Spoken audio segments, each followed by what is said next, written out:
Saquon Barkley has been having a great training camp, looking to improve in his sophomore season with the Giants. And recently, Penn State football tweeted out this video to show how dominant Saquon was back in college. What are we looking at here, and how impressive is it? This is a crazy drill that they do. It really is a setup for the running backs because there's not a lot of space. But when you see a guy that's operating inside of a phone booth. Inside Oklahoma drill. Made 4 guys miss. I mean, terrible blocking by the offensive line. Made 4 guys miss within 5 yards. That's impressive.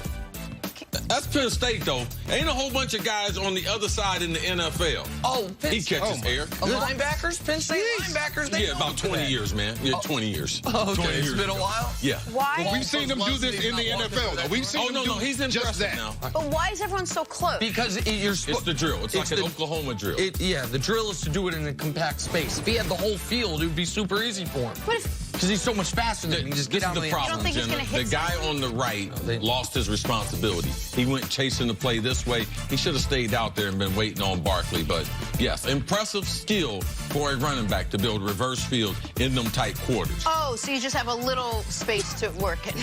Yes. I love you so much, Jenna. Couldn't someone get hit? It's football practice. They're wearing helmets and pads. I'm like, give them some space. Yeah, Like, a lot of teams, because the contact, they've stopped doing those drills. Nick, we love you. Jenna, spit on me. There was such an accident because I got excited. Just spit on me. Back to the Cowboys now. Dak Prescott has reportedly turned down a contract extension worth $30 million per year, which would have made him the Nick don't need $30 million highest paid quarterback in the league. Dak is entering the final year of his deal. Brian, what do you need to see this season to prove Dak Prescott is worth more than $30 million a year, which clearly Dak and his camp believe they are? You know, I think the one thing you would need to see to prove that he's worth more than $30 million is the one thing that Dak absolutely does not want to see, and that's life without Zeke.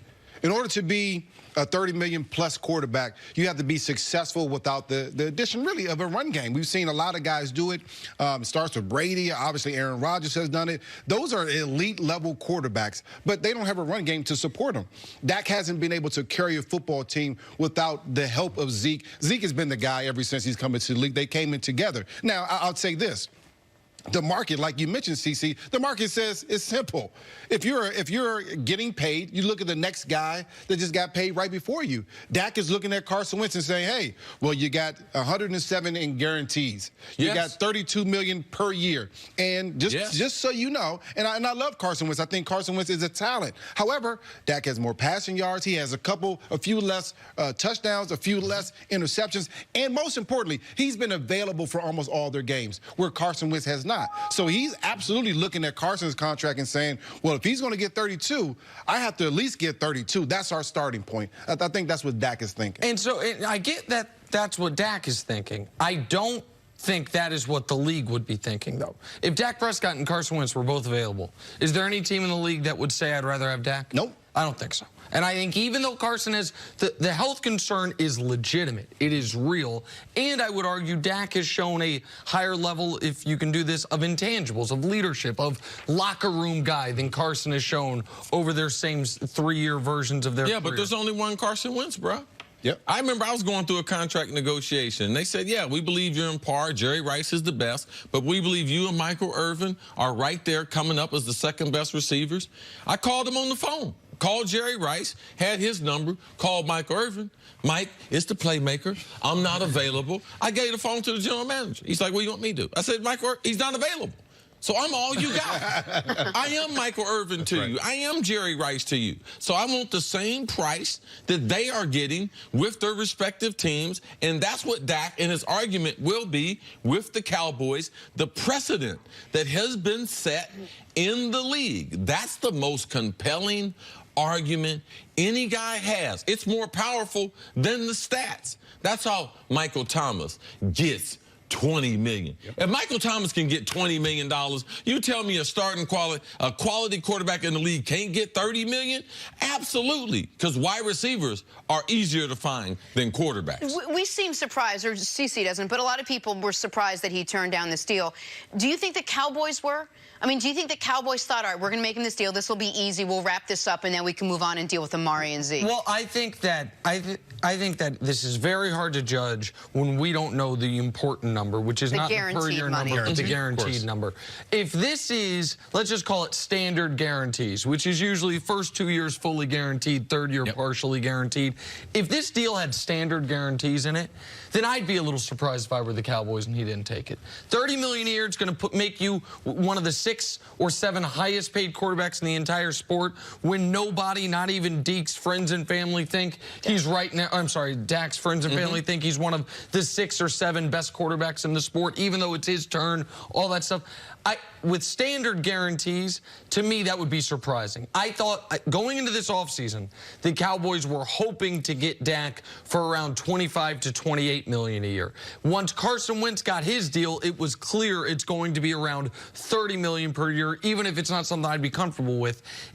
The Cowboys, I would imagine, would be surprised if they offered him similar structure to Carson Wentz's at a slightly couple million less per year, and he turned it down out of hand the way it appears he did. Well, I think everyone knows he's not a top 5 arm talent type of quarterback in the league. Again, to your point, the franchise number is what the franchise number is. To me, the Cowboys are trying to walk on both sides of the fence, though. They're saying, hey, we don't want to pay Zeke because we don't want to be a running team. We want to throw the ball more. We're going to depend on our quarterback a little bit more. Right. Oh, we don't want to pay Dak because, you know, he's not a top 5 talent and we're going to have to pay all these other guys. You got to pay someone. And I'm not saying that the Cowboys will have to break the market or set the market for both positions. However, Dak is going to want to be top 5 because, you know, those other numbers are going to be going up in the future. And Zeke is going to have to be top 1 or 2. It's simple. And really, if you want to win, that's what the market bears. That's what the team is going to have to do. It's pretty simple, in my opinion. Also, someone covering the game, someone that loves the game, is a fan of the game, I have to adjust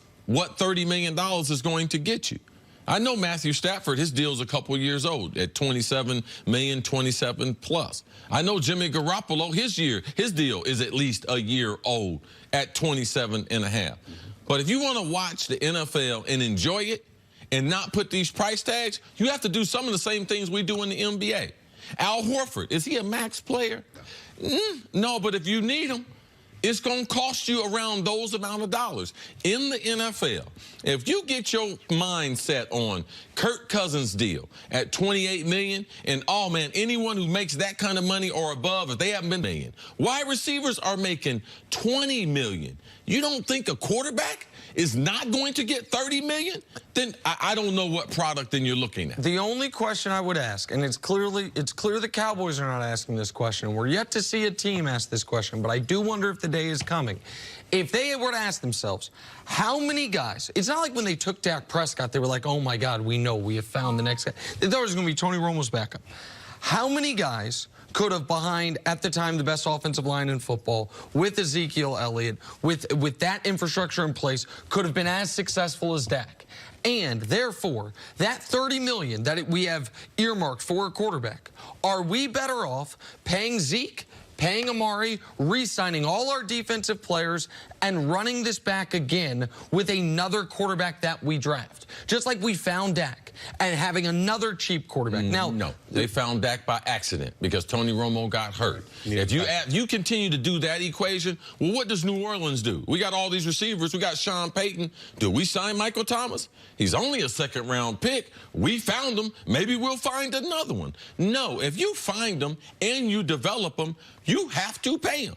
And that's where Dallas is. They are stuck with Dak Prescott being their starting quarterback. The Washington Redskins tried to play this game, and they lost out on the franchise quarterback in Kirk Cousins. They tried to franchise him and figure it out, and they never actually pulled the trigger on the deal. You have to find a franchise quarterback. That's the only way that your team wins. And when you find that guy, which Dak is the guy in Dallas, you got to pay him. Yep. End of the story. Yes or no? Could he hold out like Zeke, or will he get a deal done before? Oh, he's not holding out. Whether he gets a deal done or not, he's not holding out. But Chris says he's getting a deal done before the season starts. Next 14 days to have a deal done. Do you like was when I gonna ask a say yes 10. or no question that doesn't involve either yes or no? Those are my favorite kind. Thank you so much for joining us today. It's always fun to have you here, Brian. Coming up, are the Steelers better off without Antonio Brown? That's next on First Things First. Right there, Jenna. That's where you. I apologize.